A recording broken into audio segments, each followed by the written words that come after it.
Glad you are catching this rebroadcast.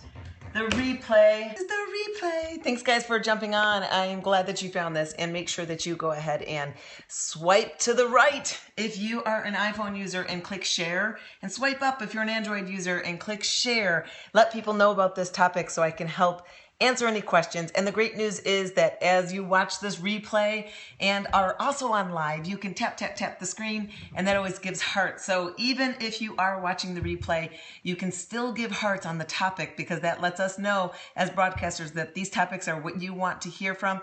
And I am taking a different approach because my background is fitness tonight, so I wanted to talk about fitness. This was a great topic that I spoke about on Facebook the other night, and I want to be able to answer any questions that you guys have about this. What are all the hearts for? Oh, great question. So all the hearts, so Periscope basically has this awesome feature that if you just tap your screen, and you can just keep tapping through the whole broadcast, it flutters all these hearts. So all these hearts start fluttering up here. And that basically, to give kind of a sense of Periscope and why they did it, it ranks kind of the broadcasters and the type of content that they put out, as well as if that's a good person that delivers a lot of good information. So basically, if you find value in the information that the broadcasters are putting out, or you like what they said, you agree, whatever it is, you tap, and that then gives hearts. So you don't just tap one time, you multiple times, and that definitely helps. Hey, coming from Albany, New York, that's close to my old stomping grounds. I am originally from Utica, New York. So thanks so much. And also here's a tip also for your hearts. Your hearts. Hey, Lance, glad to see you on here. Glad to see you as well, Reagan. And the heart colors over on the side here, they will match your color. So your avatar color. So for instance, Victoria is purple. So when she taps, her hearts are going to be purple. So we'll know when Victoria taps. Hey, Victoria, give us a tap so we can see your purple hearts. Purple hearts. Okay, so this is the thing again, we're going to be talking about how the online workouts could be making you fatter, and I want to do a lot of question and answer to help you guys. So I'm just going to give you some food for thought, and then also some background on myself and why this is actually a qualified topic for me to talk about, because if you have been following my scopes, I predominantly have been speaking on the Periscope line about business and marketing and how to be an effective leader, how to be a better speaker, how to do better on Periscope, how to be better on videos, lots of different things. But my background is in fitness as well, and I wanted to be able to help those people because this is a very popular question that I get. So I'm glad to see that this is popular for you. Yeah, you got some brown chocolate love hearts. That's what you got. Good seeing you, Britt. So again, for those of you just joining, thanks so much for jumping on. My name is Christine Dwyer, and I help entrepreneurs build an online health and fitness business, creating leadership, culture, and of course, huge income and success amongst their organization and their business. I've been doing that for about 15 years, 7 years with my current company that I'm working with, and have been able to groom over 10 millionaires. I've got 3 of them are multimillionaires and 10 are millionaires. And I myself hit my first million in this business in network marketing, because that's what it is. I think that's what you have to do. If you want to be in fitness, you cannot teach a boatload of classes and be a millionaire. Don't think that you're going to be discovered and be famous, because it just doesn't happen. So the only way to become really rich in money, if you're going to make money in fitness, is by pretty much doing network marketing. Just want to make sure that this is a perfect height so I can see you guys. Sorry. All right, so don't quit. Don't quit, guys. Just do it. Don't quit. Just do it. Oh, such a perfect one. I'm glad you guys are joining in this, which is the best time to broadcast. It doesn't matter, because honestly, people are really addicted to this. And I know that a lot of times people are saying, pick a time and broadcast. Pick a time that works for you, first of all, but just try to be as consistent as you can, because obviously these broadcasts only last for 24 hours. For those of you who are new to Periscope, if you want to see someone's broadcast, like some of you guys are watching this on the replay, there only lives in their profile on Periscope for 24 hours, and then it's gone. I am an addict to their dentist. But there is another feature that, for instance, a lot of the Periscopers, if they turn the bird on, KATCH, catch.me/Christine Dwyer will house the videos as well, and it will do it long term. What I'm actually doing is I'm pushing them over to my YouTube as well, because I just want to make sure that people can get the content as easy as they can. And so I am moving all my videos that I've downloaded for Periscope onto YouTube. Some of them go on Facebook. For those of you who are Periscoping and you're like, crap, I've got videos and I didn't save them, I have no way to download them, how do I get them off? I really want them. I've got a hack for you. I did a video screen videotaping of how to get your videos off Periscope when they weren't saved on your camera roll or on Catch. So make sure that you go and watch my Periscope hacks on my catch.me/Christine Dwyer. So katch.me/Christine Dwyer. Okay. So glad you guys are jumping on. Let's get this rolling. So I wanted to talk about this because I spoke about it last night. I did a live Facebook stream last night, and it was really very popular. And I thought that this was a very popular topic over here as well. So I wanted to help you with any question and answers that I have. Here's a tip for you. If you want me to say your name, of course, try not to make this old lady squint. Just put your name and your comment, and I can easily see it because your name is very, very tiny with, and the font is a little bit lighter as well, right, Reagan? And so if you have a question, I also suggest that when you type your question, hit copy, then send it. And then if I didn't see your question, because as you see, they start to go real quick, then you can paste it again and hopefully I'll see it again. Another tip, which you can do, is the broadcast may be full. So I want to give you another tip, and I'm going to keep it open. For those of you who are trying to ask me a question and it's just too full, tweet me, because I've got my tweet deck open right here.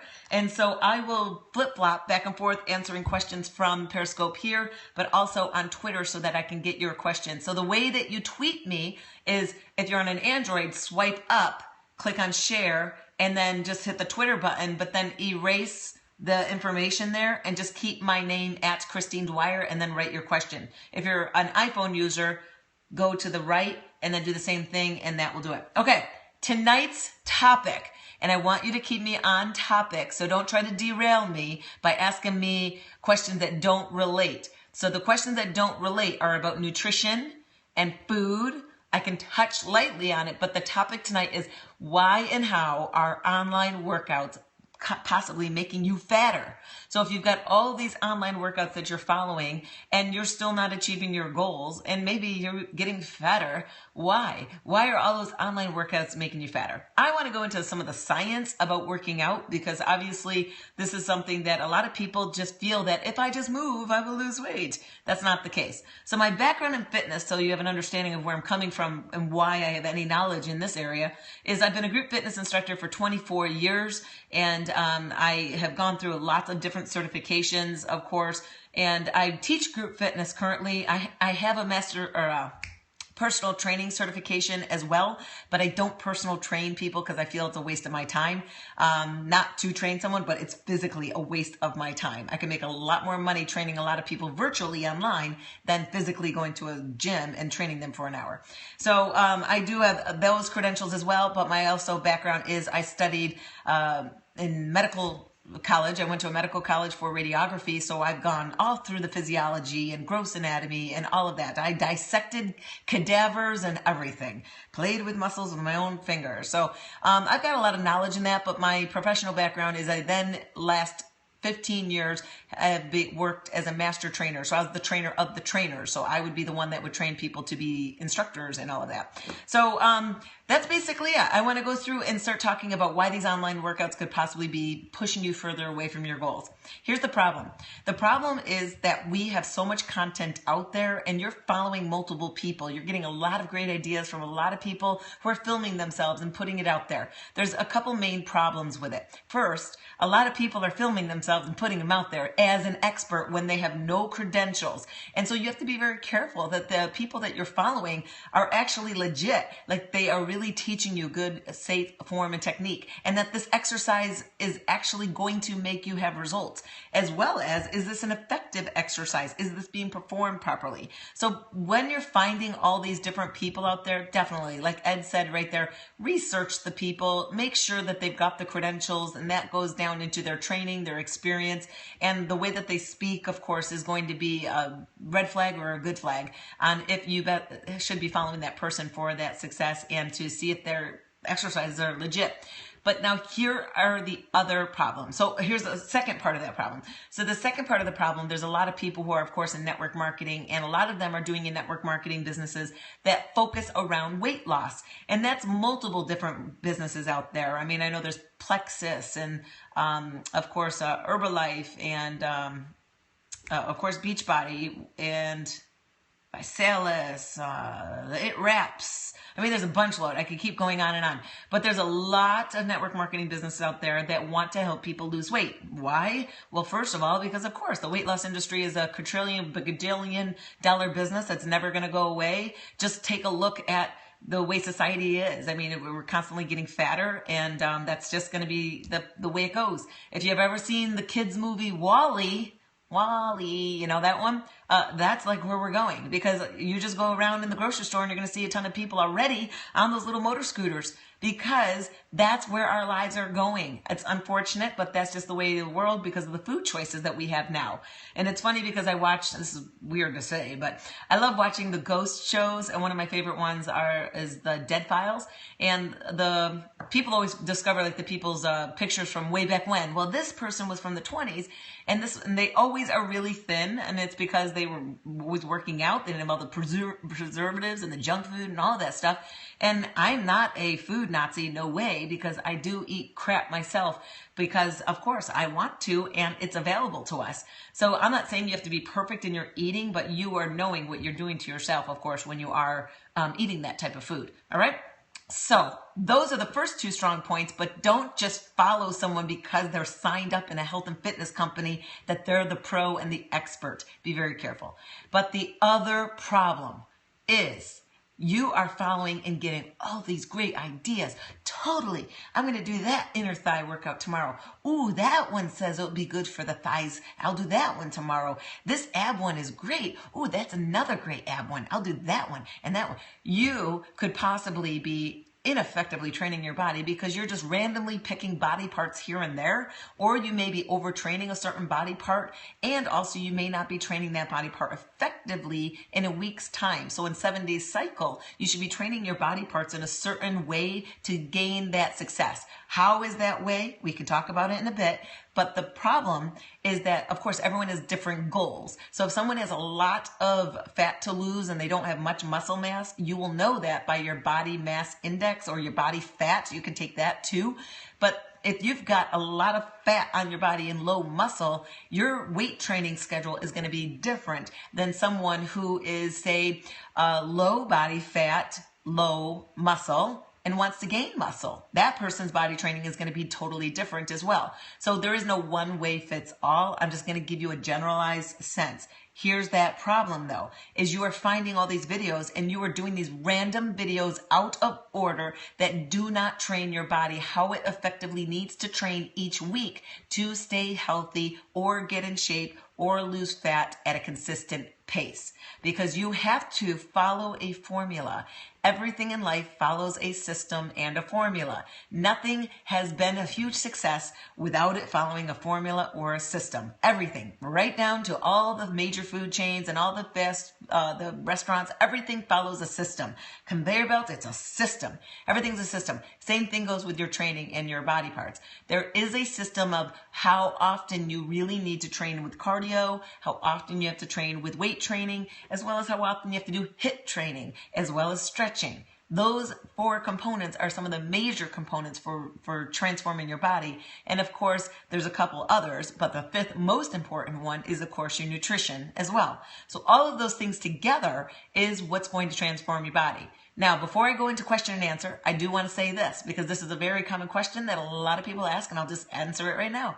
So here's one of the typical questions that we get, or I get, is, okay, I have to lose weight. Should I do cardio first, lose the weight, then start lifting weights? What do you think? Thumbs up or thumbs down? Thumbs up, thumbs down. What do you think? Is that a good idea? So if someone has a lot of weight to lose, they should first do a lot of cardio, and then when they've lost their weight, then they should then start lifting weights. What do you think? So we're getting both. Some of you are saying yes, no. We got some no's, head down, down, downs. So I did see some up. Some say do both. Some say do weights. Oh my gosh, can't hear it. Tell me, don't tell me. Yeah. Okay, I'll tell you. Okay, here is the problem. I'm going to teach you a little bit of science about the muscle. So let's go into the science of muscle.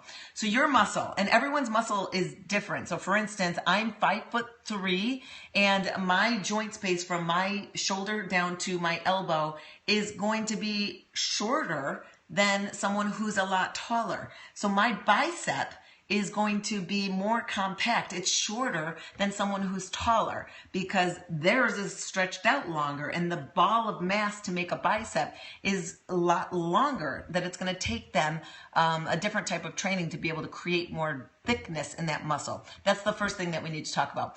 But muscle consists of two types of fibers. One is called slow twitch and the other one is called fast twitch. The problem is that society is so brainwashed and trained into overtraining the slow twitch muscle fiber. See if this sounds familiar. Have you ever seen anyone who works out all the time and their body never changes?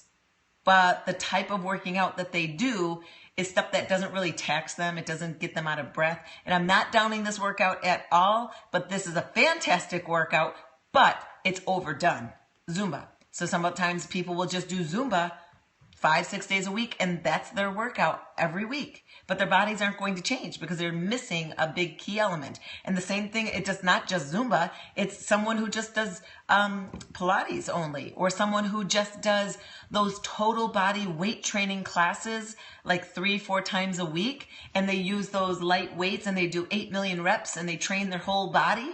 So those people that constantly are doing these types of classes that are training into the slow twitch muscle fiber are not going to change their body. And I'll give you why. Because the slow twitch muscle fibers, part of the muscle, are the endurance part of the muscle. So basically, to strengthen that muscle, you're not thickening it. You're strengthening it. You're kind of making it like a thick like a rubber, like tight. It's thin. It's getting this way in a long endurance. It's an endurance muscle. That's what makes you be able to go longer. So if you can think about a marathoner's body, someone who does a lot of marathons, think of their body type. Their body types are very thin and they've got those like flat muscles. It's like flat, strong muscle. Flat, strong muscle. That's what the slow twitch fiber muscle does. So when you are only training the slow twitch muscle fiber, you are not building muscle because you are strengthening the endurance part of the muscle. You're not building muscle at all, that you're not going to burn more calories, thus not burning more fat. So now let's go to the other side. So the other type of the fiber is called fast twitch muscle fiber. That is meant for power, quickness, reaction, strength. That's what that part of the muscle is made for. So that fast twitch muscle fiber, you can't train for long periods of time. That's what the anaerobic or HIIT training, if you've ever seen high intensity interval training, that is what that style of training will go in HIIT mostly because of that quickness, of that power before it depletes. So if you've ever done, I don't know if you remember this back in grade school where you had to run the 100-meter sprint as fast as you could. When you got to the finish line, you were like, whew, I'm done. You can't run that fast all the way around. So for instance, if you had to run 4 times around the track, when you run around the track, you'll take a slower pace. But then when you near that last 200 to 100, you start to sprint it out. That's when the fast twitch, the power muscle, starts to come in. That's the explosive side of the muscle. That's the one that makes the shape of your muscle, is where you build the strength and bulk in it. So now put your mindset into a sprinter's body. Someone who's in the Olympics, they're a sprinter. They predominantly focus on training their fast twitch muscle fibers. And so their body is like, it's all jacked up because they overtrain their power muscle. So why is this now important for you to know? It's because if you keep going to the gym and you keep training the same way where you don't tax yourself and you keep lifting those pink Barbie weights, you're never going to change your body because you keep just training your anaerobic or your aerobic muscle, which is your slow twitch muscle fiber, which doesn't burn the calories. You need to train both. So you need to lift heavier and train off and on. So I'm not saying don't do the slow twitch, because you still do need to do that, but you also have to train for the fast twitch muscle fibers as well. So now when you've got both the complete part of the muscle working for you, you've got both the slow twitch and the fast twitch muscle fibers being trained each week, then that's when you start to build muscle that burns more calories when you sleep. And your goal, of course, like for instance with interval training, is to get into a state called EPOC. EPOC. EPOC. So when you're training burst and you're doing those interval trainings and you're doing explosive movements where you get breathless and you can't go much longer, that is taking your body into that breathless state where your maximum heart rate is getting neared or maybe even max 2, and you're putting your body into what's called an EPOC state, EPOC, and that stands for excess post-exercise oxygen consumption. So to give you an understanding of what that means is, I use this analogy all the time when I teach group fitness. So for instance, when you work out, think of it this way. So when you have grandma's 80th birthday party and everybody goes, everyone brings food, everyone's, cleaning up after grandma's birthday party, everyone leaves. How messy is the house? Not very messy, because everyone was so nice and we were all cordial and we all pitched in and helped. It wasn't a really taxing birthday party. So think of that as your steady state workout, the one that's training the slow twitch. But now go back to the days when you had your high school graduation parties or college parties where there's no parents at home or no parents around. How trashed did the house get? Ridiculously trashed, because everybody was crazy, getting trashed and messing things up. Nobody cared. It was out of control, crazy, that when it was over, the maids had to come in and clean for days. And so that is where EPOC comes in. So in your workouts, if you wreck yourself so hard, then EPOC, excess post-exercise oxygen consumption, comes in like the cleanup crew. And the longer it has to stay to put your body back to homeostasis and to repair and to build what you wrecked, that's where your body burns a higher rate of calories longer. So to give you an example, if you go and just walk on the treadmill every day, you are doing a grandma's birthday party. That EPOC comes in and she comes in and goes, oh, okay, we're done. And then your body goes back down, burning a lower amount of calories per minute as well. But if you go and work out and you do a graduation party, EPOC comes in and goes, holy freaking cow, let's clean. It's going to clean possibly up to 2 days. And when your EPOC is there around cleaning up for 2 days, you're burning a higher rate of calories for those 2 days. So basically you peak your caloric intake, and the more the EPOC has to keep sweeping the brooms around in your body, it's going to stay there and progressively decline. That's how you can burn more calories, by crushing yourself in your workouts. So those concepts of training your slow twitch muscle fibers, your fast twitch muscle fibers, and moving into that high intensity interval training into an anaerobic training sense are critical factors as why people are not transforming their bodies, but because they're randomly following Body Rock TV, Fitness Blender, my videos, Shalene's videos, some random schmoes videos. Like, you're finding videos everywhere and you're like, oh, great idea. Let's do that tomorrow. Hey, ooh, let's do that one tomorrow. No, I do them, and I'll tell you why I put them out there. Because I really want to teach people great form and technique first. I want people to follow someone that knows form and technique first. Second is because if it's going to motivate you and inspire you to go do something, or that give you an idea that you didn't think of before to change up your workouts, I want to do that. Third, because those posts get shared, and I have a business that I help people build health and fitness businesses as well as lose weight themselves. And I want my content to go viral. So if that stuff is what you guys want, I'm going to put it out there. But you have to be careful. You just have to understand that, you know what? If you're randomly choosing workouts and not understanding how to effectively piece together the right workout program for a week's time to ensure that you can change your body in a week, then that's where you got to change. Now, last thing before I go to questions, so save your question for 1 second.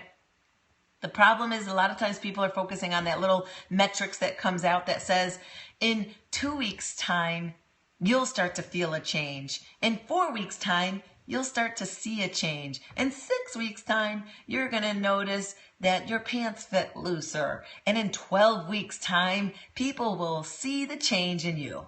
12 weeks? So you're saying for 3 months, no one's going to see a change in me? That is so stinking false. Or should I say, no, that's true, but if you take the super slow donkey trail way of doing it. So it's there. I can have someone physically see the change in their clothes and in their body in 2 weeks' time. 3 weeks' time is when everyone around sees them and starts making big difference. So 3 weeks' time as opposed to 12. And it's all because how you train and how you eat. So let's go into questions. What you got? What you got? And by the way, please don't make this a promotion for yourself with the workout programs that y'all do, because I know you all do them, and I am not promoting this stuff on my scopes. So just because you may know me from that world, I am not promoting that world. I am promoting effective exercises, and I am not a brainwashed person by that company. So just so you guys know. Awesome. So let's start talking about some questions that you guys have that are about this so I can help you get those results. How do we get in EPOC mode more? You get into EPOC by crushing yourself more. So you cannot and you should not train yourself with high intensity interval training, which takes you into the breathless state where you near maximum heart rate every day. You shouldn't, because your body cannot perform efficiently if you train yourself like that every day. It needs a break. My best suggestion is you at least give it a day in between before you would do that type of training again. But the way to get into the crushest, highest amount of EPOC is to push yourself in levels of intensity that push you up to a max heart rate that when you're done with that drill or whatever the exercise is, you don't even want anyone around you because you're so annoyed because you're just like, oh, don't even talk to me right now, I can barely breathe. Like, that's where you want to be. If you don't have thoughts in your mind when you're working out that you're thinking you have to quit or I gotta leave, I gotta stop this, I can't do this. If you don't have those thoughts, you don't push yourself enough. Hit one day strength and no, I'm not saying that at all. So I'm going to tell you guys, if you don't know what to do, and of course, if you are not a coach with the company Beachbody, of course, if you want me to help you personally create a program for you, I have a system. It's a membership site called 10X Fit Club. For anybody that works with me directly and is not a coach, they would be plugged into this Fit Club. And I would then make sure that you get the right workout program set for you, of course, with the right meal plan and nutritionals. But then I also have form and technique training in there, 28 days of audio training that teach you about the different habits and the reasons why stuff like this, things are like they are, as well as a lot of extra workouts in there that are from myself, from my mentor, many different other things in there. Again, that's 10xfitclub.com. You don't just get immediate access. Of course, if you want to have me work with you, my services, my knowledge, my professional expertise is all for free.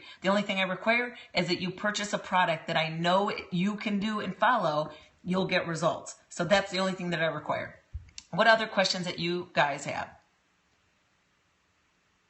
Again, I'm not going to be talking about specific Beachbody programs for the workouts. Again, I want to talk about the concept of exercise. So I'm not talking about which ones to match up because we want to make sure that we are talking to everybody who's not doing those workouts as well. Fasted workouts. I have been studying this a lot more, and I'm going to give you my background, of course. Being in the fitness industry for 24 years, I have gone and hung out with, and those are my friends, professional fitness professionals, of course, as well as professional bodybuilders, trainers. I've gone into that world, and that world teaches you to eat every 2.5 hours and to have a certain ratio of fats, carbs, and proteins, blah, blah, blah, all that type of stuff. So my brain has been focusing on that for so many years, that you wake up and you eat immediately, and that you eat every 2.5 hours, and all of that. I've done that for years. And so as of recent, though, I've really been paying attention to the intermittent fasting, and I'm not going to teach you about it, as well as I'm not going to say one way or another. I think you just have to do what works best for you, so you know where your pain points are, as well as when you fall off the wagon. Where I fall off the wagon is this: if I don't have my food prepared, and if I'm trying to eat consecutively throughout the day, I'll leave my desk, go into the kitchen, and if nothing's there, then I'm going in the food pantry and I'm grabbing a bunch of marshmallows, or I'm grabbing a bunch of chocolate chips, or I'm just grabbing a bunch of something, and then I come back and sit here again, let a couple hours pass, and then do the same thing again.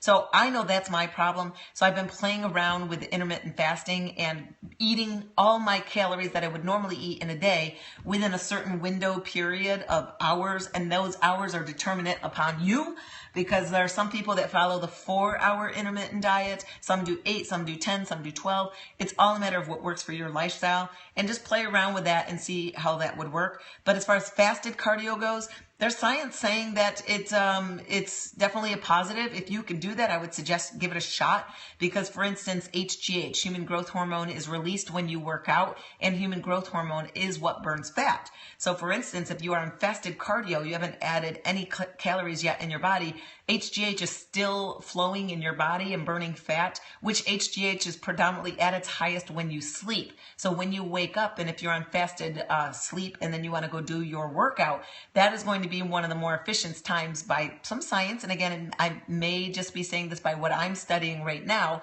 I can't say for sure.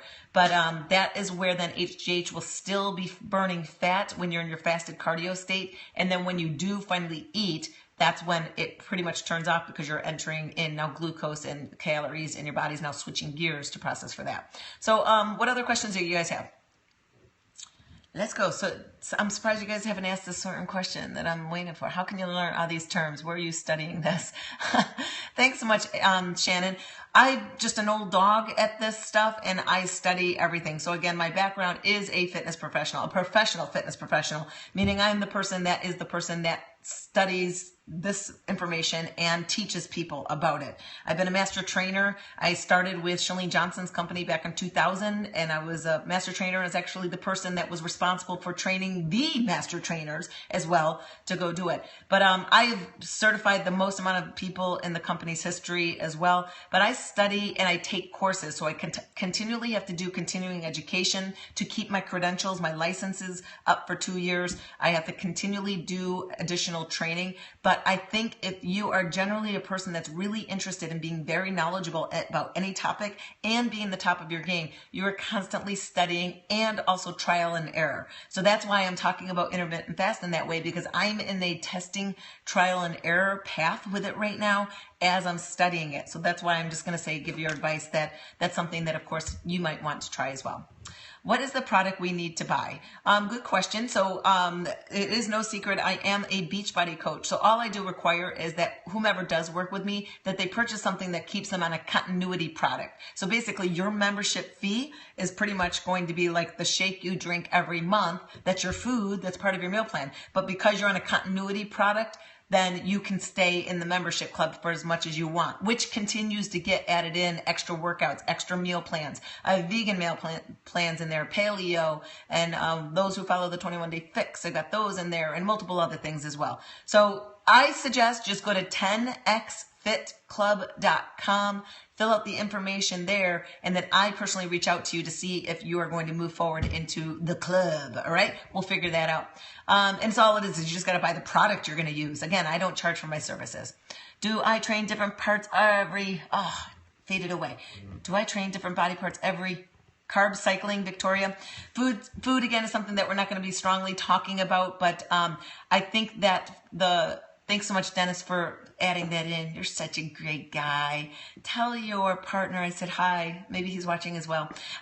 So the thing with carb cycling, again, just to briefly talk about it because we don't want to talk about that so much, is different for everyone depending on where you are and your goals. But too many times people will nix carbs altogether because they keep getting brainwashed that carbs are bad. You need carbs. You need carbs, and it's a timing of when the carbs are best utilized in your body and when they will work for you to the best advantage as well. So again, that's all a bit of a science stuff that we could dive deeper into in a nutritional Periscope later. But I think that your cycling of carbs is dependent on where you are in your journey. So for instance, someone who's a bodybuilder who's getting ready for a show, they have to cycle their carbs at a certain point, and then they deplete them, and then at the end, they puff them back in to blow up the muscles again. Because if you deplete your carbs out too much, your muscles actually are flat. They're flat. Okay? Any other questions? Let's dive deeper into the questions. Oh boy. This is a good topic. I mean, hopefully this is something that's good for you. I can keep doing other types of stuff. What good sources of information, books, or any good websites? You could follow some of the tops, I guess, if you will, that talk about nutrition and exercise science. So for instance, some of the certifying bodies that always put information out is the American Council of Exercise, and they're also known as ACE. ACE is very good. NASM, I can't give you what it stands for, but that is one of the best certifying bodies. Idea Fit is another very popular one. AFA, AA, the American Federation of Aerobics Association, I want to say. I've been with them for so many years, you'd think I remember exactly, but I don't work for them. So those are some good ways to start. But also, again, just start studying. The Cooper something is another one. How many times lift per week, or should you follow a program? I instruct 7 classes a week. Karen, that's a great topic that you just brought up about instructing. So let me give you a little bit of storyline with me so that you can see exactly where my journey is and why this is so important. You know when they say that your body hits the wall at 20? Oh, wait till you're 30 because then things change. Oh, wait till you're 40, then things change. Well, I have 2 kids, both done by C-section, and mine are in the 9s. So when I'm 29, things changed. When I was 39, things changed. So I'm 42 right now. But here's what happened. In my 20s, I was in the gym lifting weights, and I was like, why would anyone never want to lift weights? I love lifting weights. This is awesome. Then I got in my 30s and I was like, I hate lifting weights. I seriously just hate lifting weights. And I stopped lifting weights, really. I would do it like here and there, but I would basically depend on my classes to be my workout for the weeks. And then my body just started to kind of like not respond anymore. And it was a lot harder for me to lose fat. And I was getting thicker and puffier. And I was like, what is going on? And when I was 39, I was like, is this 39? Like, seriously? What really was is then I finally decided, and this, remember, was January of 2014, is when me and my husband, we decided that we were firmly going to be really strong about lifting weights. And what I did was I would do a 5-day-a-week lifting structure. And I really focused on making sure I never skipped the legs, because your legs are the largest muscle groups in your body. So that, of course, if you're going to train the largest muscle groups in your body, those muscles are going to burn a lot more calories if you train them. So stop training your little baby triceps and biceps all the time. You want to go down into your legs and your butt. So I started lifting and my body responded. Now I am a mesomorph, so if you're not really sure what I'm talking about, there's different types of body types out there. You can Google it. Mesomorph is a person that can gain muscle really easy, and they're symmetrical mostly in their body types, but I also can gain fat really easy too.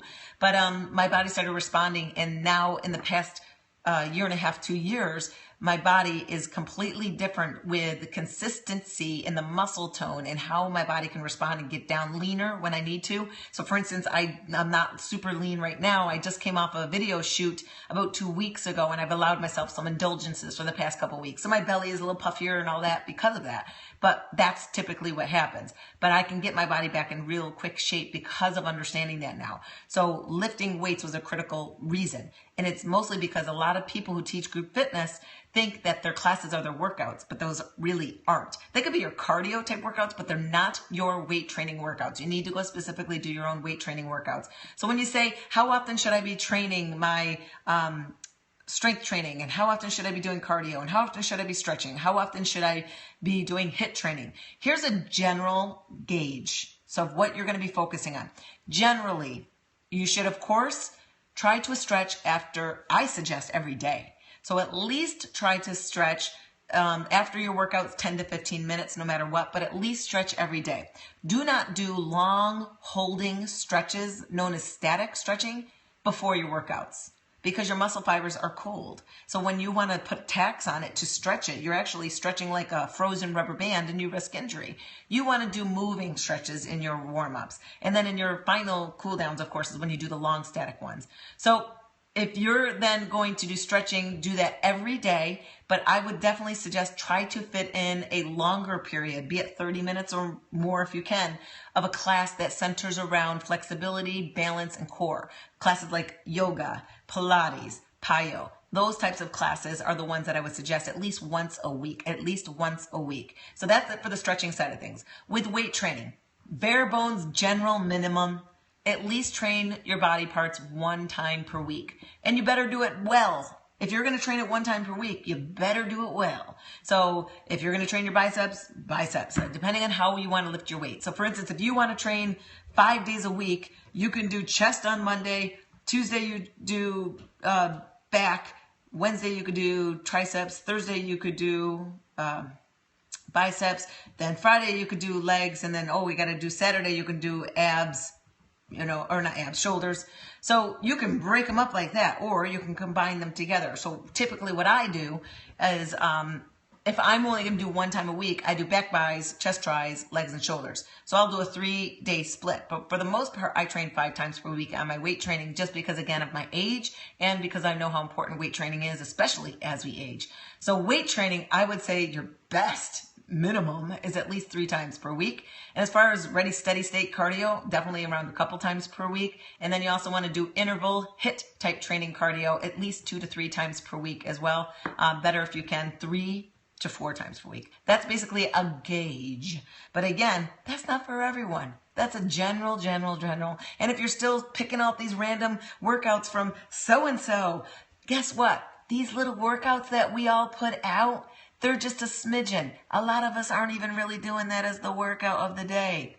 So do you see a lot of these people doing workouts like in weird places? Right, it's for the scenery. That's not really what they're doing for their workouts. It's for attraction. It's all brand marketing. You know what it is. That's just gets what people want. People still go for the myth of the love handle, the saddlebag, the muffin top. That's what people still go for the myth for. And that's just what society looks for. So you can't still just pick these random things. If you're not following a system, so if you're not following a system where if I said to you right now, could you bet me $5,000 that the system of your workout right now that you're doing, if you were to follow that in 2 weeks, you would at least drop 10 pounds and are reaching towards your goal? Would you bet me $5,000 by what you're doing now in your program for your eating and your workout? If you can't bet me $5,000, then you're not following a system where you know it will 100% work. Because I don't want to waste time when I'm trying to move my body in towards a goal. I want to know that what I'm doing is going to make that work. Because I don't want another week to pass where I'm frustrated that nothing changed again, and then I get mad and I go bake a boatload of chocolate chip cookies and eat them all. And then we're going to dinner. I'm mad. I've been dieting all week and I'm not seeing any changes. Well, you're not following a system. You need a system, and you need to go to the experts. You need accountability, and you need to figure out where are you going wrong. If you're trying to keep figuring out, just let more time pass. Guess what? We're already moving into the fall. Football season's already starting. How did it go this year? That's the way you got to look at it. Reach out to the experts. All right. So, no, I've been blah, blah. Ooh, boy, you puke during boot camp every morning when I eat and when I don't. What should I do to eat?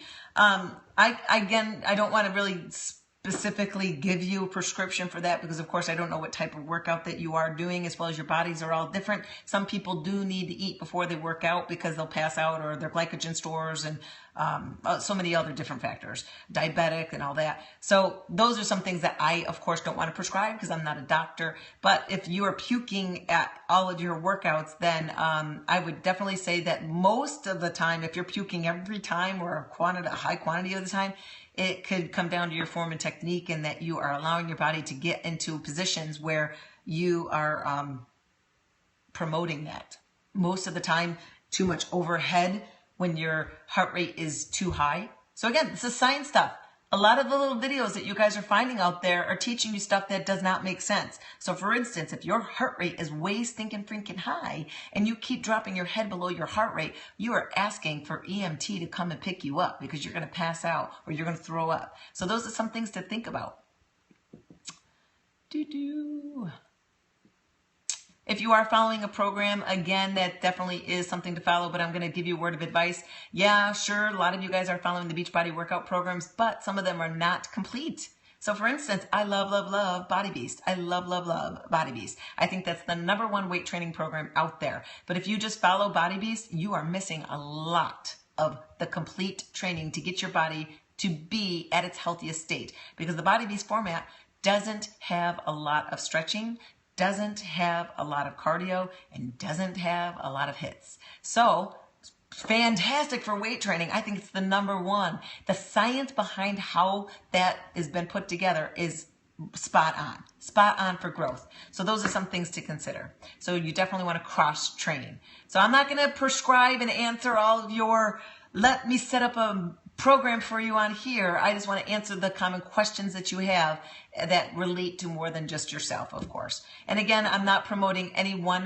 Beachbody program more than another because I don't think that one does it all, if that makes sense. Do you recommend the heart rate thing? I'm thinking you're talking about the monitor. If you don't have an idea of gauge of where you're at maximum heart rate and you don't know where your max potential is in your body, then you might want to consider that, because that will definitely help you be able to get better out of your results. To help you see better results over focusing on training my legs. No, it wasn't just my legs. It's my entire body. So if I lifted my weights throughout the entire body, then I'm seeing it. So I don't skip legs any time of the week just because I don't want to be sore that week. Like, my legs are sore. I was squatting in the football field tonight and I was like, what the heck? And I started thinking, I'm like, what did I do for my workouts? Why are my legs sore? I didn't think I really worked out much. And on Sunday, I forgot I did legs. So I am not saying just do legs. You have to do everything. You have to do complete perfect system to get those results as fast as possible. Again, if you're not going to bet me $5,000, then you need to change something. How can your heart rate monitor tell you your max? Each heart rate monitors are different, but there's a formula. And I can't tell you exactly which heart rate one you're using, but the basic formula, which many people follow, is the Carbonin formula. And the Carbonin formula is 220 minus your age, but that is not, and then times the percent of how hard you want to work. So say, for instance, you want to work at 85% of your maximum heart rate. You would times that, and it would give you a number to tell you what range of your heart rate is going to be. But the problem with the Carbonin formula is, hey, I'm 42 years old. I'm an athlete because I've been a fitness professional for so many years, and I'm an athlete. How am I different than another sedentary 42-year-old who's finally deciding to start exercising in their life? Don't you think that our workout levels should be different? Because we're two completely different people. By the Carbonin standards, we should be working within the same heart rate because we're both 42. We both minus 220 minus 42 to get to a number. And then if we both want to work at 85% of our maximum heart rate, we times that and there's our number. That's not how it works. The best way to do it is by then taking your resting heart rate. So you take 220 minus your age minus your resting heart rate, which gives you your heart rate reserve. You then times that by the percentage of intensity that you want to work. So say, for instance, 85%. Then add back in your resting heart rate. That's your magical number. So for instance, if you want to work in between 85 and 95% of your maximum heart rate, you would just do both of those figures and then you'd get a range of where your heart rate would go to know where your maximum heart rate level should be working towards. But the resting heart rate is really important. So my resting heart rate, I love to get it down into the 50s and stuff. I love when they take my blood pressure, I always calm my breathing way down. I hate it when they talk to me too. Like, seriously, you want me to hold this like this and then take my blood pressure and talk to me and keep my blood pressure down? No wonder it's high now, because you were talking to me when I was doing it. I don't like it. I don't like when they talk to me. When I answer, I'm like, yeah, because I want to keep it down low. So any other questions we got?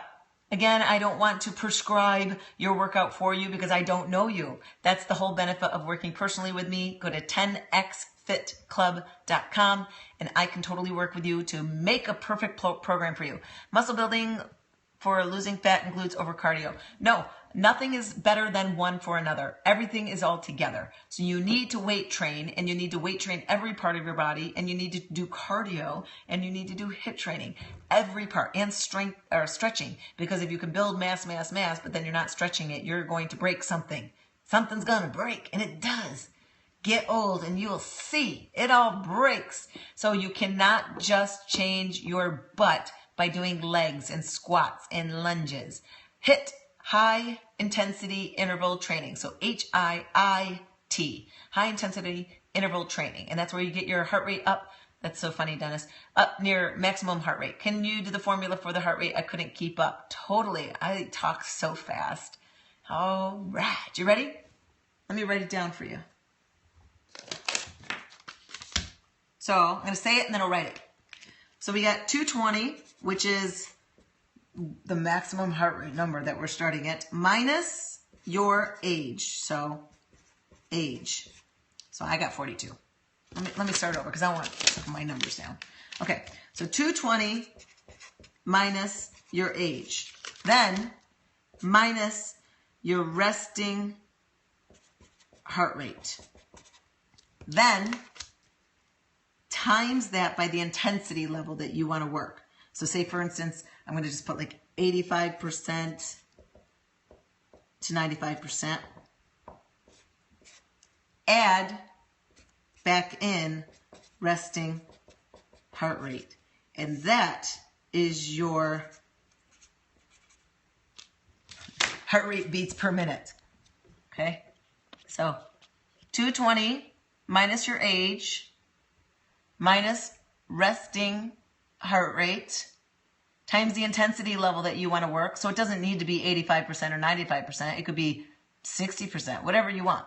But obviously to get maximum heart rate, you want it up more towards 100%.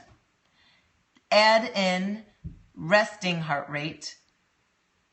Then that's going to be where your heart rate beats per minute will be to be most effective.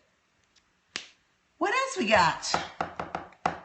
Any other questions on this? Again, if you want me to personally work with you in a program and make sure cardio, too bad with people with hypothyroidism. Good, yeah, I'll talk about that one for sure. You want to make sure you work with me, go to 10xfitclub.com. And if you just want to know how I've been able to build a business all around this, social media marketing, helping people in their fitness journey, as well as helping people do a health and fitness business online, you can go to Live Fit Out Loud. I call it Live Fit Out Loud because that's the way it keeps me fit. Because if I didn't put this out there publicly, I probably would be still sitting in a corner eating a pile of brownies and chocolate chips for like months at a time, and then I have to lose the weight, and then I'll gain it all back again because I've lived that cycle all throughout my 20s, and it's not fun. So people with hypothyroidism, definitely that's something you want to, of course, consult with your doctor because they, of course, know all of your risks and every medications and everything that you are doing. Same thing with perimenopause. It's all, oh, thanks for putting all that sugar, not fries. You put fries. That just killed it. Perimenopause, any of that type of stuff, you want to make sure that you go ahead and check with your doctor because, again, your hormone levels need to be checked. You need to know what medications you need to be on, but that is, of course, going to be different every person. So just make sure that you check with them. But the type of exercise that you do, again, it's still going to follow that formula, but the quantity of how often you're doing certain activity is, of course, going to be it. Can I just raise my heart rate and stop when I feel like it's enough? No. I mean, you can, but I mean, it's up to you in terms of how you want to effectively get to your goal, you know, so that'll work, but it may not work effectively and easily and get you there as fast. Do I think living without medication is realistic? Depending, of course. I mean, I don't know what medication, of course, people would be taking because, of course, there's lots of different types. But, of course, nutrition is a critical piece, of course, onto medication as well as supplementation. So you can take a lot of natural supplements that are going to help you become healthier. But the more you can get your body to the healthiest state it can be, that's the greatest chance that you have to either omit or get to a very low dose of medications that you are taking. Again, please check with your doctor. None of this is legit because I'm not a doctor. I'm just a silly old fitness professional. When are you scoping on nutrition? Well, nutrition honestly is not my forte. I just, again, study it. So I don't have any certifications in nutrition. I just study it the heck up. So I can talk about that more often, but I predominantly want to keep my scopes mostly about helping people become insanely successful, building online businesses and social media marketing. So that's what I predominantly want to do. I will throw these on here every so often, and I'll try and, of course, do them on my Facebook.com/Coach Dwyer, because my Facebook sits more in fitness land than it does business land. So Periscope, I want to really focus a lot of skills because that's what a lot of people are wanting to learn over here as well. Hey, did you share this yet? Because you know what? Even though we did this, you can still share this. If you're an iPhone user, swipe to the right and click share. And here's a trick. I don't know why, but every time I hit share to Twitter, I try and then it says, nope, failed. I don't know why it's doing that, but I just copy it and then I open up my Twitter app and I just paste it and then send it that way. So you can share it, but also you can send the links for people. For instance, I've grabbed the links from some of my scopes and I put them over on my Facebook or on my Google+. So those are some things that you might want to do, but make sure that you share. If you're an Android user, you swipe up and that definitely will help. I'm so glad, Mary, that you are getting going. Just go to 10xfitclub.com beachbody.com, and you're going to fill out a brief little questionnaire, and I personally reach out to you to figure out exactly what your best next step is and to get you going in a plan, because I of course don't want people to spin their wheels, and I want you to get success.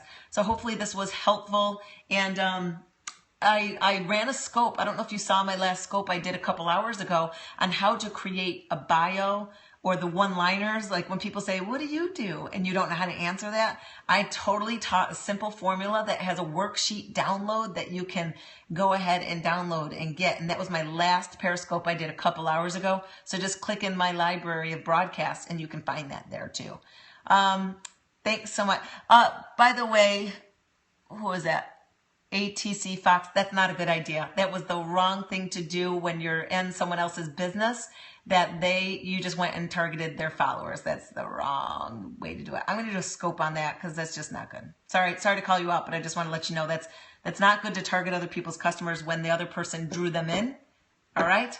Thanks, guys. Hopefully this has been helpful for you. And again, make sure you pass this on. And thanks so much for the love and the hearts. All right. See you tomorrow.